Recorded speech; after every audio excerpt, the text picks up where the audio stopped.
Intro. Welcome to my new book. This book will be a story within a story within a story. But first, take a look at the slideshow. This might give you an insight into the work I'm doing. I believe we are all on the same boat sailing home together. I take a look at beauty in all walks of life. Even the so-called weeds like the dandelions have incredible health benefits. I've been thinking for the last 2 years that I wanted to tackle the Muslim's point of view on life. My daughter is a devout Muslim. Her husband is from Egypt. They have 3 incredible children. I have seen the transformation of my daughter from a child to a beautiful adult and mom.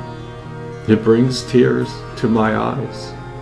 This journey in life is a combination of having your feet on the ground and your head in heaven. It's extremely practical. This is just the beginning of the story. This is the first step. Come with us on this journey. Each day, a new story will come alive. If you are in any way interested in Rumi, watch the story unfold. I can't say everything will be 100% accurate. Well, that wouldn't be a story, would it? The essence is how the story brings inspiration to you. This is what a story is truly about. The definition of inspiration is as follows: the process of being mentally stimulated to do or feel something, especially to do something creative. A sudden, brilliant, creative, or timely idea. This book came from my inner inspiration a week ago. I always wanted to hear more about the life of Rumi. Well, here goes. Author Rumi. If you've seen Star Trek, you will see how Spock can do a mind meld with another person. People think that it's science fiction, yet it is not. Your body is hardwired for this experience. The author quite frequently says that when you are born, you have the operating system, hardware, and software put into place. How elegantly said. Your scientists discovered the quantum field over a century ago. Imagine a field that is beyond time and space. It exists for eternity. Universes are created and destroyed. Behind the scenes, seen and unseen, lies the source of life. Just think your body is wired for this experience. You have unlimited potential. The universe is keeping you alive. The author uses that a lot. Anyway, anybody can tap into that. It's a great way to have a phone conversation with your loved ones on the other side. Sometimes the author has an uncanny ability to tap into a person who has died and received a message from them. Note, this is not like receiving words, but symbols and feelings. These come from the subconscious mind. Many people, when they hear about channeling, they say, it's just the subconscious mind. Well, exactly. That is precisely what it is. The subconscious mind is directly connected to the quantum soup or source of life. The subconscious mind governs over 95% of your actions. The intelligence and wisdom of the entire universe lie inside of your subconscious mind. Humankind's subconscious is united.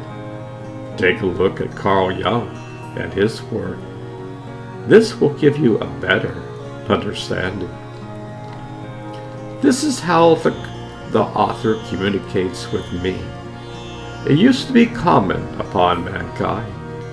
The indigenous people all around the world still have this capability today. The author just finished a book called Dreamtime, which talks about the aboriginal ways of melding heaven and earth in your everyday life. This will not be perfect. Both the author and I laugh at this. People will scoff at such ideas. People laughed at me when I was alive. You could say my life was outside of the box, but my poetry is still alive today. People are inspired to read and listening to it. In fact, it is more popular today than when I was alive. There are rumors that I'm the #1 poet in the world. If Allah says so, I'm just a humble servant. I don't need recognition. When one is united with Allah, it's all His glory. Anyway, come on this incredible storytelling journey. You will laugh and cry at the same time. This is just as much as your story. We are all united. Stop and think about your particular journey on this road of life.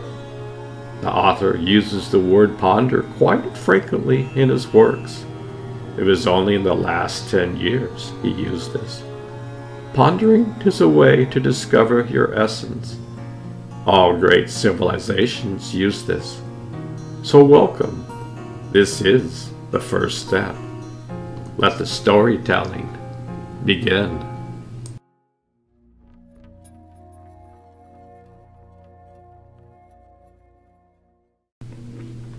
Childhood.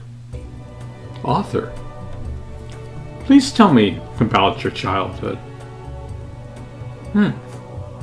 You would say it was quite interesting. My father was considered a sultan. We had over 10,000 students. This was at the height of our glory. We were highly cultured. We had a deep understanding of all topics of life. I started my learning and training at a young age. You could say I had the best of the best teachers at my disposal. Fortunately, I wasn't spoiled. I learned at a young age. We are no better nor worse than anybody. Humility must be first in life. Here's an example of what humility is not. During this same period, Genghis Khan was alive. He was a mastermind of violence and destruction. At a young age, even before he could walk, he learned how to ride a horse. He learned how to conquer at a young age. Nobody since then conquered as much as he did. We lived completely different lives. Mine was of learning and dwelling into the mystical side of life. Genghis was all about slaughtering thousands of innocent people with no regard for their lives. Wherever they went, there was a sea of destruction. They had no compassion at all for their fellow man. It didn't matter your race, color, or creed. If they came upon your path, you were fair game. In the meantime, I was trained to have my feet on the ground and my head in heaven. I was extremely well versed in all areas of life. You could say I was endowed with teaching wisdom, both internally and externally. I was taught to bring harmony to any given situation. At a young age, I learned that through silence, one gains wisdom and intelligence. One learns how to control the mind. Genghis Khan clearly didn't have these values. He listens solely to his mind and ego, which leads to the endless pursuit of violence and conquering. He was never satisfied. Unfortunately, we crossed paths when I was about 12 years old. You see, he and his vast army of marauders entered the Khyber Pass, which goes from present-day Pakistan to Afghanistan. This is the gateway to the Middle East. It is the only route from the east to the west. During better days, this was the Silk Road trade route used to cultivate civilization with trades from the east and west. It was quite sophisticated and refined. To make a long story short, we had to flee for our lives. If we were captured, they would have chopped off our heads and ransacked our belongings and raped our women. They would eventually destroy all we had. Baghdad, the great city, was ransacked by them. This was the beginning of the downfall of once the greatest civilization in human history. Years later, you were on the Khyber Pass. Much didn't change back then. You took a bus instead of a horse or traveling by foot. Yet the same dusty road existed. We ended up in Kona, Turkey, where we live. We are all refugees, much like what happens during any war. Yet, fortunately, we had great wealth, and so we began rebuilding our great university and community. We were a great asset to Kona. We had the greatest teachers in the land. Learning is the foundation in life, and we had teachers who refined teaching to a subtle level. We believe that learning was the foundation. The greater your society treasures learning, the greater it will be. As I said, this was the Muslims' golden age of learning. We had the best teachers in all areas of life. Fortunately, my training never stopped. I learned at a young age I had a talent for writing poetry. It brought me so much joy. I wasn't just writing poetry only about everyday life. I learned how to write from my soul. This is a huge difference. The silence contains infinite wisdom and knowledge. It brings the mind, body, and soul closer to Allah. Mind you, the mystic is beyond religion. As you can see, my poetry resounds more today than when I was alive. It doesn't matter what walk of life you are on. You see, inspiration never dies.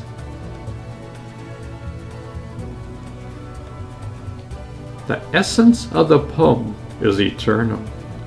Words are very powerful. Genghis Khan said to kill, and many people got killed.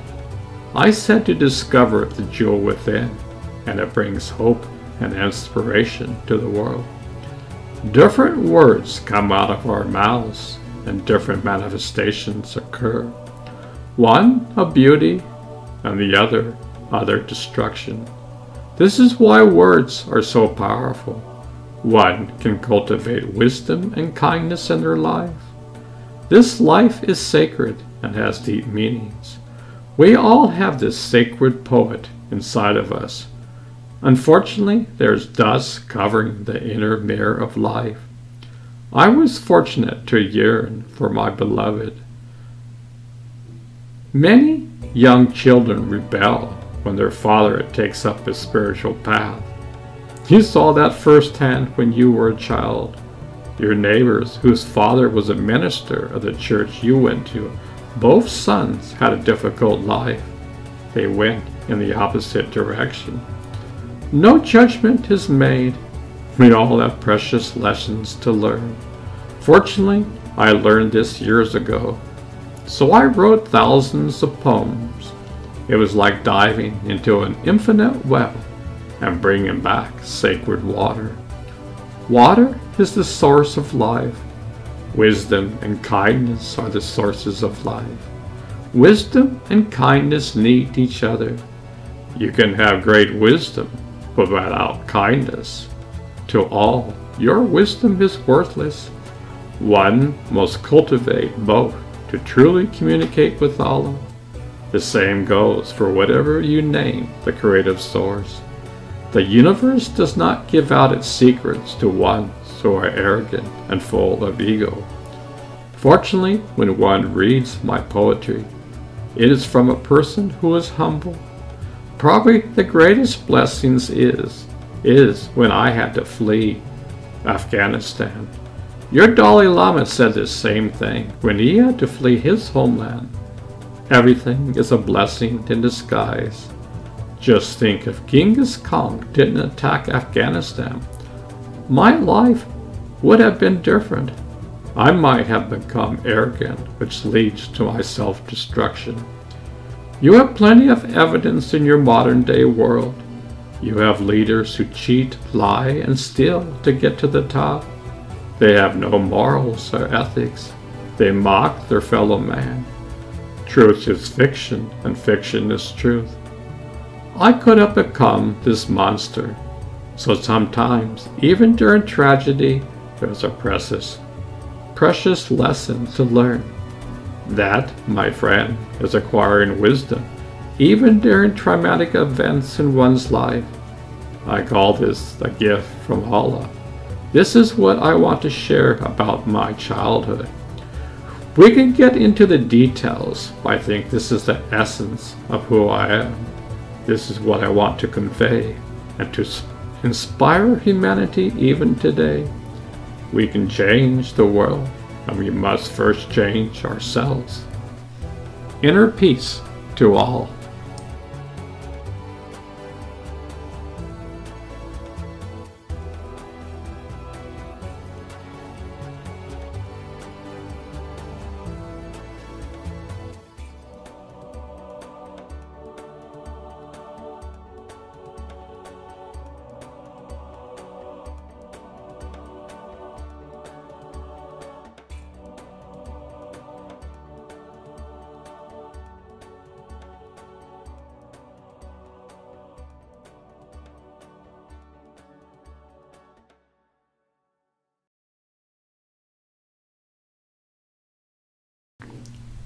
Meeting his teacher, Shams Tabriz.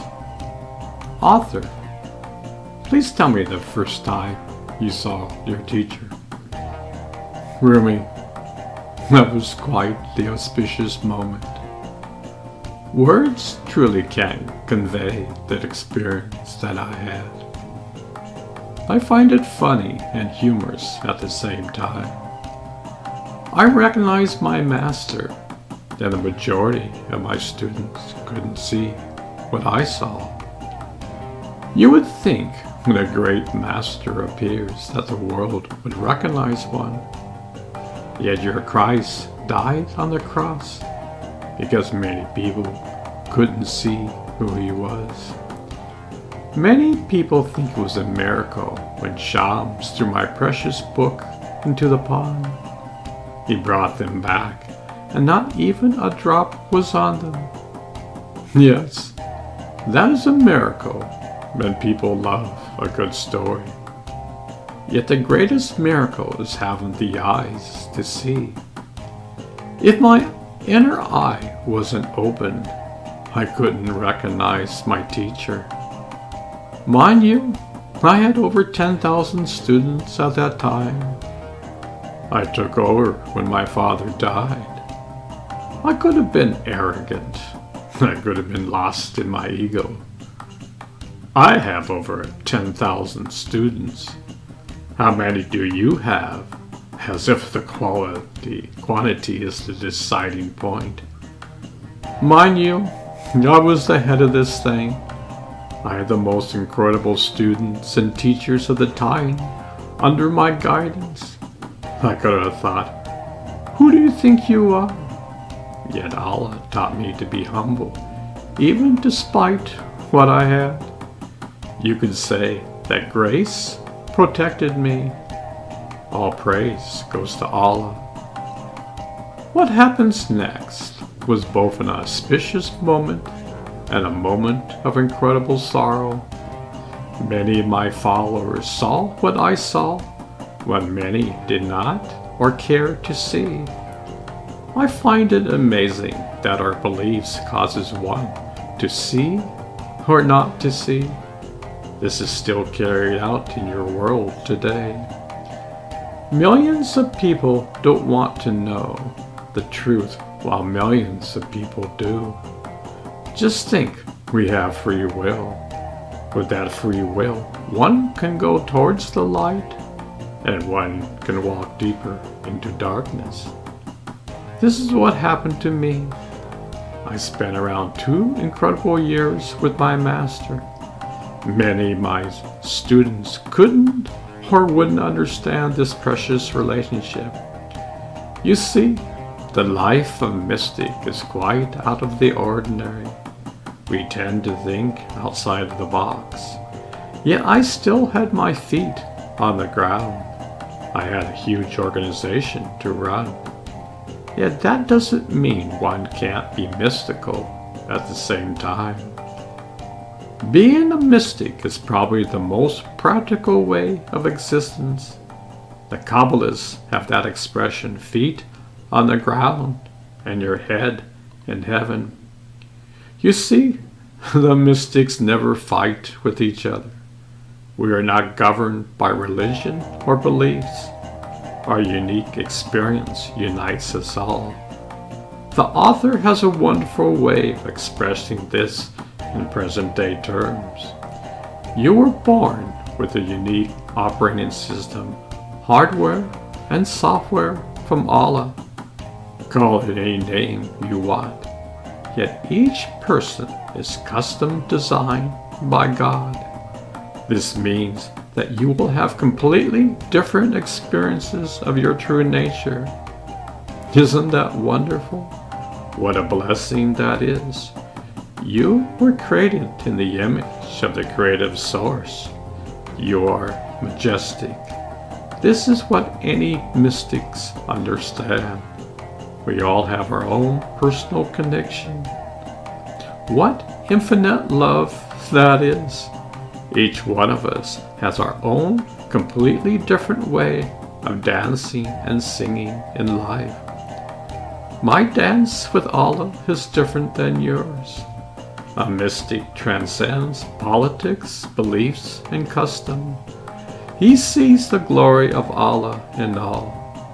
That is a sight to see. No words can describe that state of being.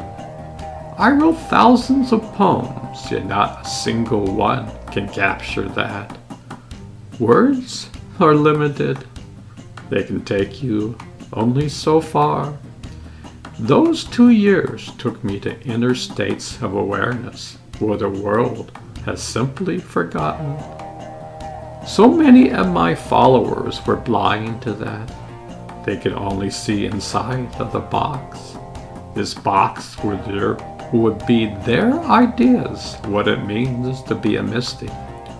One can just go through the motions and not have a single ounce of awareness. You see, without awareness, we are left with only our concepts and beliefs on this incredible journey of life. These will ultimately never take us anywhere. One must be humble in order to enter the inner kingdom. This has been talked about for eternity. One must have the innocence of a child. All great scriptures talk about this. Intellectual knowledge won't take one far in understanding the inner wisdom. It will take you so far, yet without being humble, the inner door is closed. So my life was blessed, yet constantly in a state of turmoil. We will go over this in the next chapter.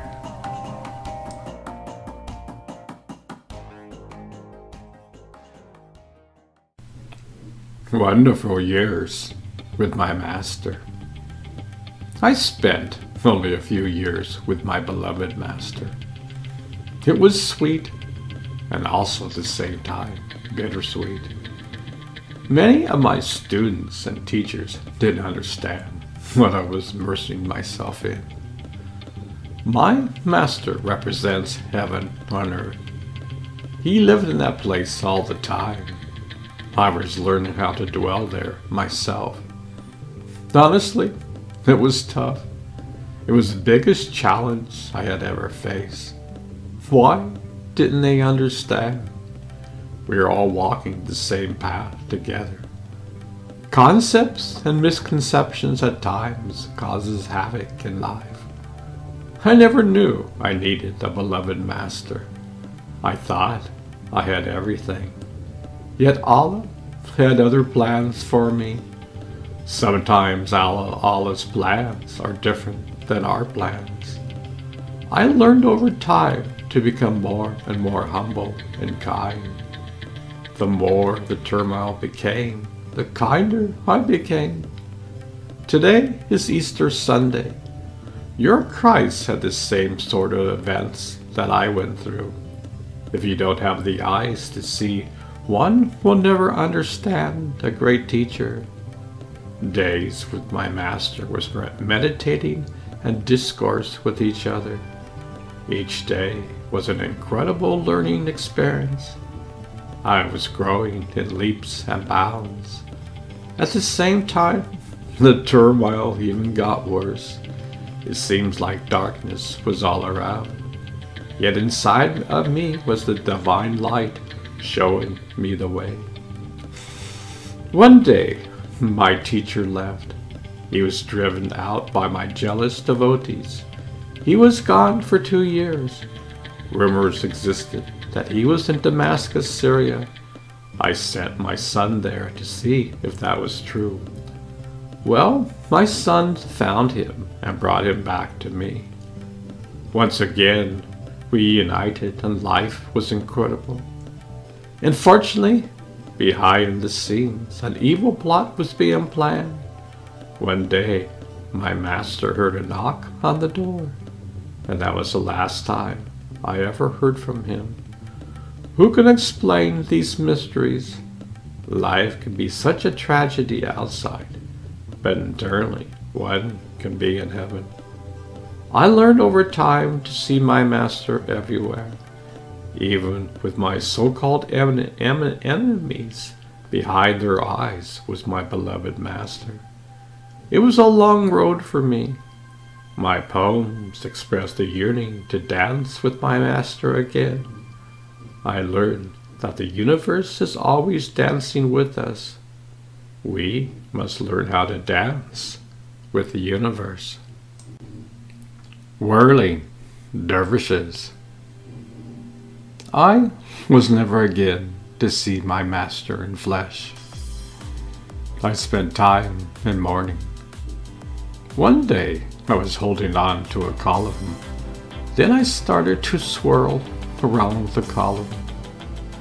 I never did this before.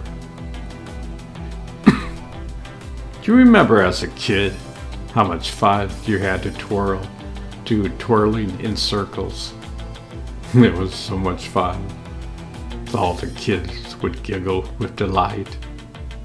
Well, to my amazement, my master existed inside of me. Allah existed inside of my master. Words can't describe the feeling I had inside of me. I learned we could dance with Allah. Allah always has an open hand. The dance is not only when one is whirling, but a dance in every moment in life. We are never alone. Of course I miss my master, yet the master exists inside of me. Everyone gets born, and everyone ultimately leaves this world to enter into another room in the mansion of life. This started a sacred ritual practiced by all Sufis around the world, the whirling dervishes. from my master's death, sowed the seed of sacred dancing to Allah. You see, when a tragedy occurs, like when my people murdered my master, came the sacred dance of life. Blessings to Allah. I'm extremely blessed. Today, the sacred dance is performed all around the world. With eyes closed, one enters heaven above. The hands rise towards heaven. The body gets absorbed by the heavenly light. One takes a shower from the sweet waters of divinity. The body didn't get wet, but the soul is drenched. The one who dances understands this. This is sacred beauty in motion. Many people don't understand this. Many people didn't understand me at my time. Even my students and great teachers didn't understand me. Yet Allah gave me this gift in a time of deep mourning. How blessed we are. There are many different forms of the dance of life. All religions have some sort of sacred dance. All is sacred and beautiful. All celebrate the dance of life. The universe is dancing. Come and dance with it. You will not be sorry. Open up to new horizons. Don't get stuck in your little box. Come dance with me. You are never alone. Come and rest your shoulders on Allah. Get rid of the huge boulders in your life. How you react to any given situation becomes your habit. Your habits become your personality. Your personality becomes how you act in life. This is not your true nature. This is not your true home. It doesn't matter your religion. Just learn the inner dance. This will give you such relief from the troubles of the world. It will bring a sweet smile to your face at all times. Ask any dancer and they will tell you this. Even if you have no legs, you can dance within. Even if you have lost your external eyesight, you can see the light of Allah within. You can feel the blanket of love surrounding you. You are held in the arms of your beloved. Sweet perfume is in the air. Jasmine, roses, and the essence of life. Sweet wine is drunk. The soul gets intoxicated. Yet this is sacred medicine to the soul. All trauma is soon forgotten and erased from your body and mind. This is called sacred healing. Only a mystic understands. Come, come, come. Let's dance together. Tomorrow is a new day.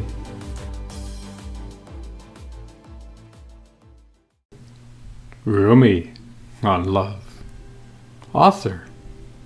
Tell me about love. Rumi. Oh, love. Love is the mysterious force in the universe. Everything comes and derives from love.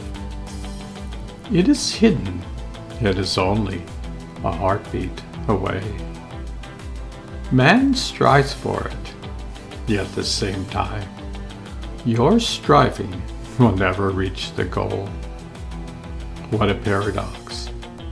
Look at a newborn child. This child is drenched in love. He's not striving at all. Just think, love created this universe, yet we are so focused externally. This external focus leads us astray from our true nature. We can't even enjoy the sweet sounds of nature without being annoyed. A lover must slow down and not be in a hurry. In your hurried life, people work so hard they can hardly find time to focus on their children and mates. Love is reciprocal. Love never hides, but we hide from love. How many times have you rejoiced by looking at the sun in the sky? It brings so much warmth to all. Many people never look up in their lives. How do you think we can find love inside if we can't appreciate this earth? True love is both external and internal. It's the same thing. External love comes from internal love. Without internal love, love is just a word. The creator of love basks inside of you. It never says, "Hey, look at me." It is humble and innocent. Your worldly lifestyles are not in harmony at this time. Many people pray to God, yet their actions and words are so far apart. Anger has become full stream in the world today. It is a pandemic, yet this disease seems like the right kind of action to take place. We seem to get uplifted by our anger. I have a right to be angry. The world did this to me. We all have our ways to reinforce this. Love doesn't need any reinforcement. Love just is. One who loves this silence becomes drenched in love. This is the wave of life. Surfers know how to ride ocean waves. Mystics know how to ride the internal wave.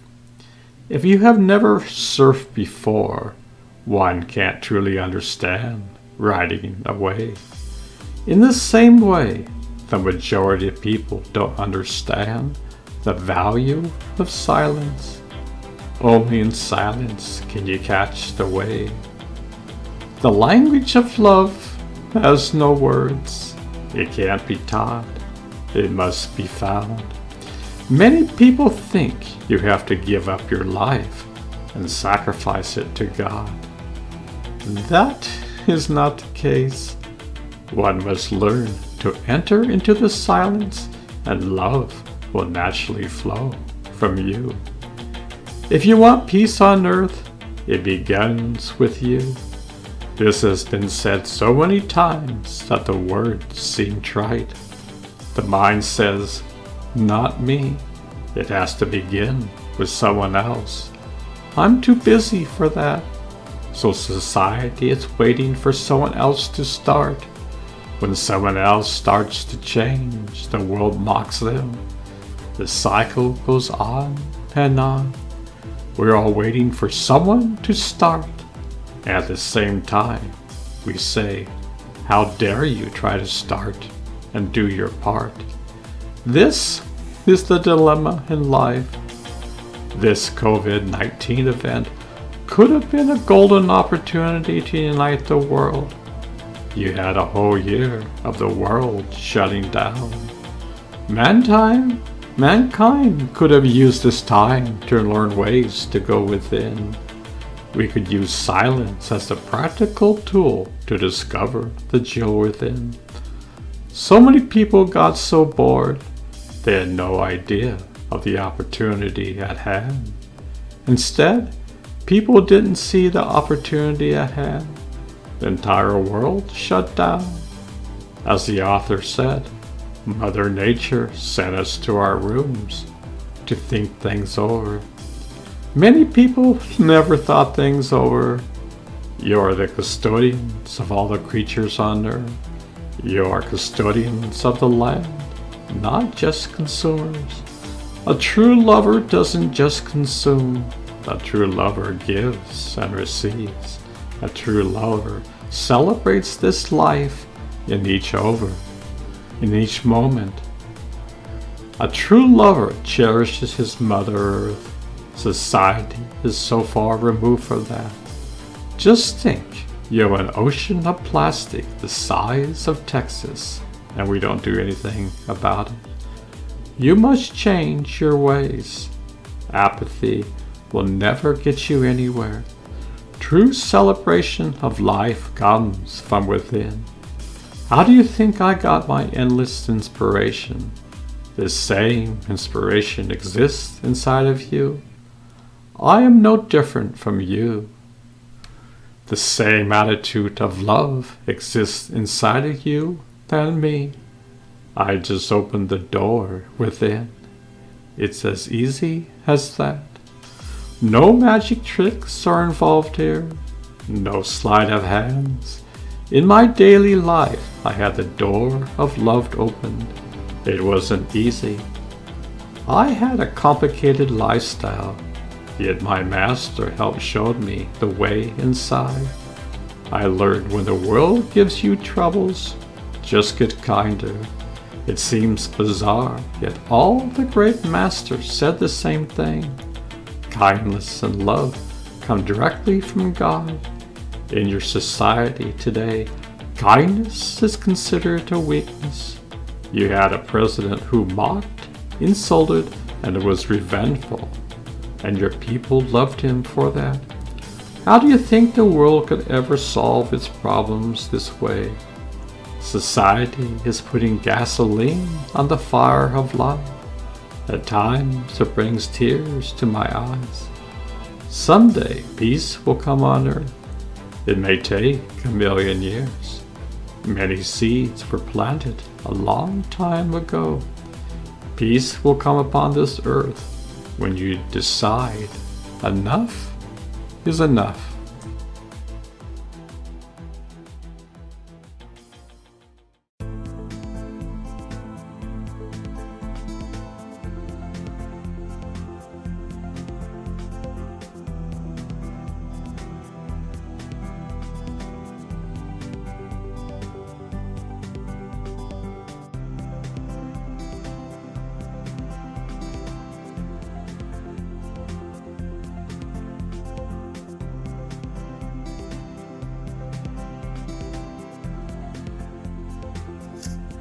Like this. If anyone asks you how the perfect satisfaction of our sexual wanting will look, lift your face and say, like this. When someone mentions the gracefulness of the night sky, climb up on the roof and dance and say, like this. If anyone wants to know what spirit is or what God's fragrance means, lean your head towards him or her. Keep your face there close, like this. When someone quotes the old poetic image about clouds gradually uncovering the moon, slowly loosen knot by knot the strings of your robe, like this. If anyone wonders how Jesus raised the dead, don't try to explain the miracle. Kiss me on the lips, like this, like this. When someone asks what it means to die for love, point here. If someone asks how tall I am, frown and measure with your fingers the space between the creases on your forehead. This tall. The soul sometimes leaves the body, then returns. When someone doesn't believe that, walk back into my house like this. When lovers moan, they're telling our story like this. I am a sky where spirits live. Stare into this deepening blue, while the breeze says the secret like this. When someone asks what there is to do, light the candle in his hands like this. How did Joseph's scent come to Jacob? How did Jacob's sight return? A little wind clears the eyes like this. When Shams came back from Tabriz, he just He just his head around the edge of the door to surprise us like this.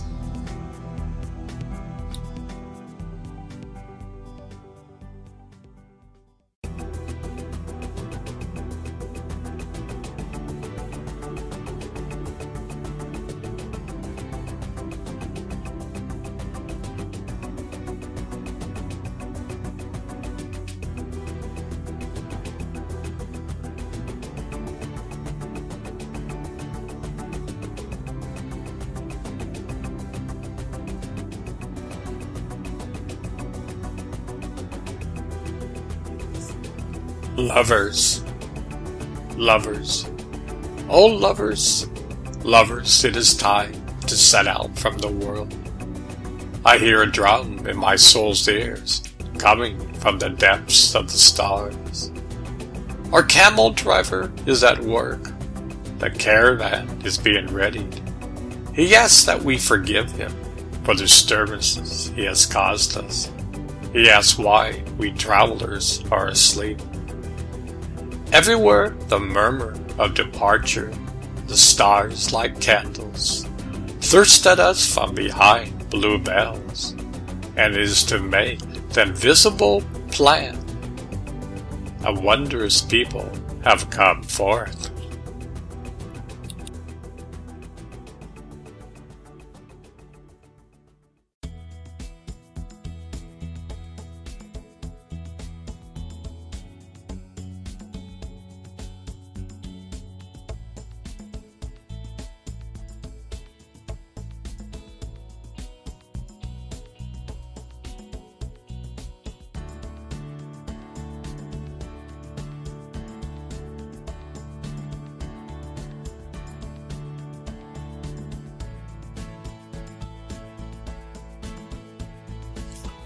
Love is the water of life. Love is the water of life. Everything other than love for the most beautiful God, though it be sugar eating, what is agony of the spirit? To advance towards death without seizing hold of the water of life.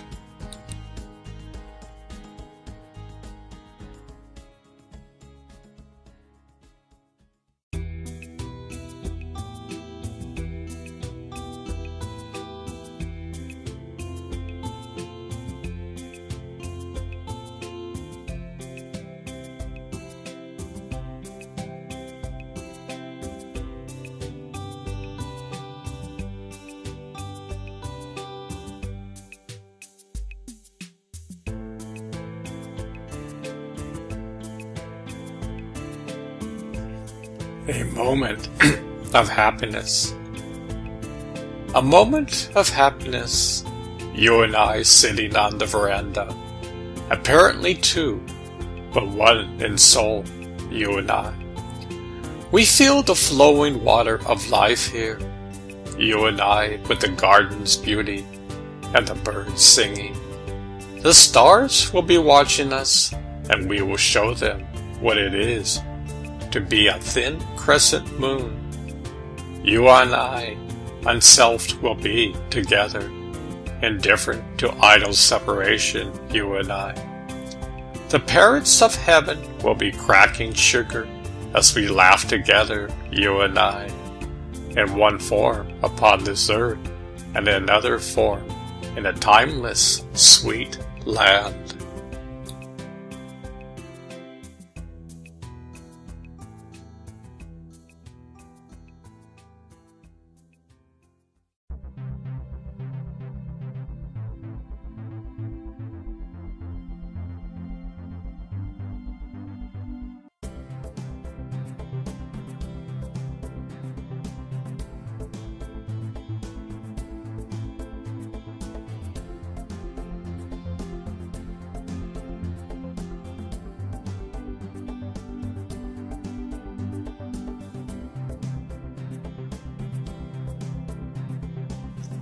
All through eternity, beauty unveils its exquisite form in the solitude of nothingness. He holds a mirror to his face and beholds his own beauty. He is the knower and the known, the seer and the seen. No eye but his own has ever looked upon this universe. His every quality finds an expression. Eternity becomes the verdant field of time and space. Love, the life-given garden of this world, every branch and leaf and fruit, reveals an aspect of his perfection. The cypress give hint of his majestic, the rose give tidings of his beauty. Whenever beauty looks, love is also there. Whenever beauty shows a rosy cheek, love lights her fire from that plain. When beauty dwells in the dark folds of night, love comes and finds a heart entangled in tresses. Beauty and love are as body and soul. Beauty is the mind, love is the diamond. They have together since the beginning of time, side by side, step by step. I swear, since seeing your face, the whole world is fraught and fantasy. The garden is bewildered as to what is leaf or blossom. The distracted birds can't distinguish the birdseed from the snare. A house of love with no limits, a presence more beautiful than Venus or the moon, a beauty whose image fills the mirror of the heart.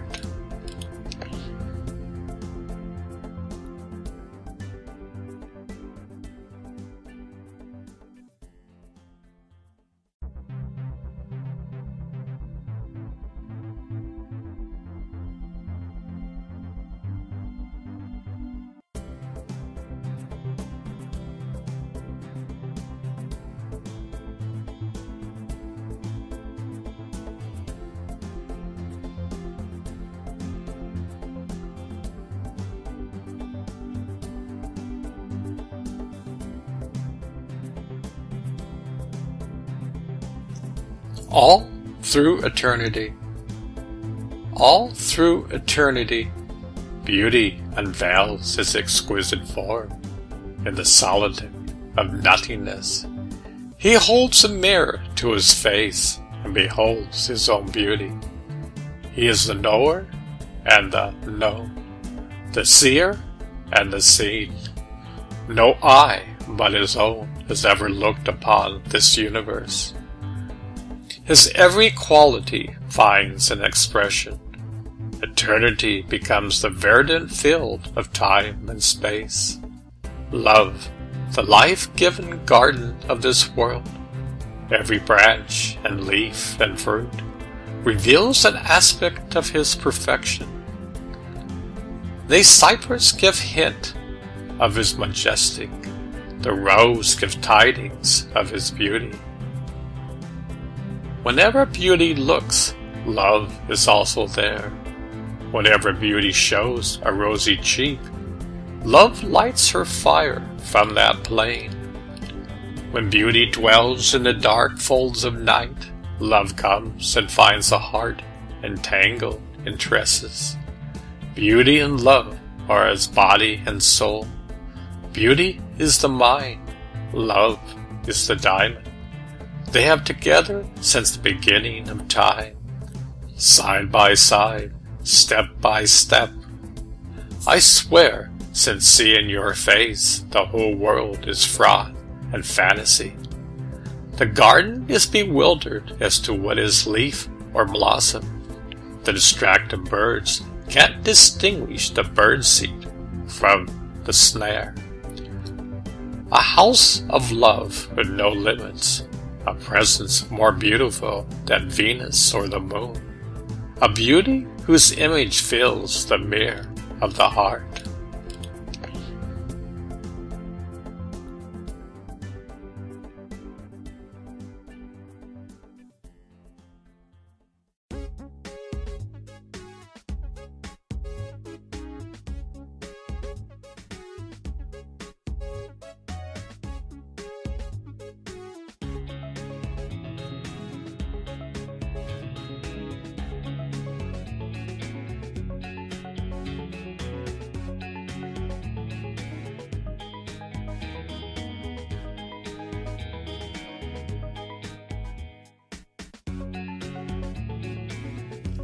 This is love, to fly towards a secret sky. This is love, to fly towards the secret sky, to cause 100 veils to fall each moment. First, to let go of life, in the end, to take a step without her, to regard this world as invisible, and to disregard what appears to be the self. Heart, I said, what a gift it has been to enter this circle of lovers, to see beyond seeing itself, to reach and feel within the breast.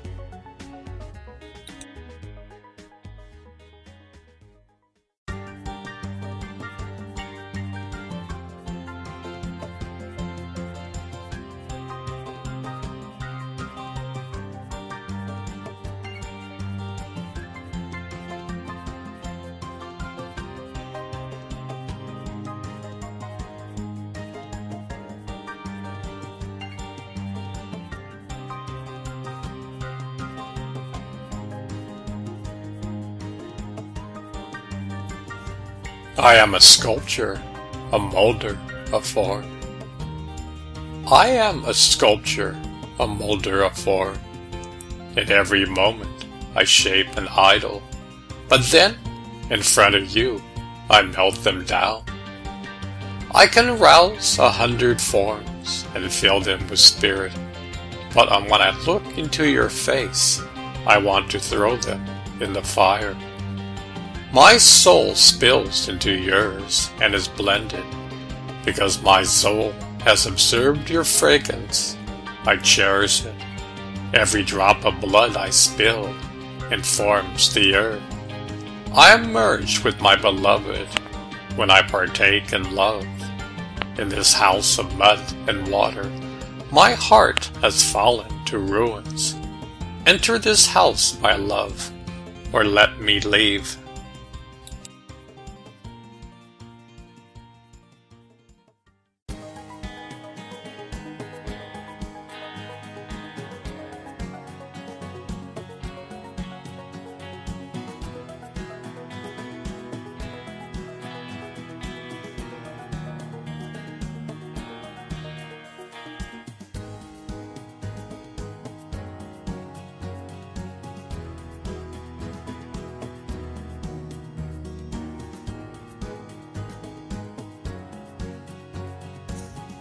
Passion makes the old medicine new.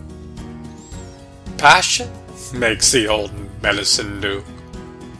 Passion lops off the brow of weariness. Passion is the elixir that renews. How can there be weariness when passion is present? Oh, don't sigh heavenly from fatigue. Seek passion, seek passion, seek passion.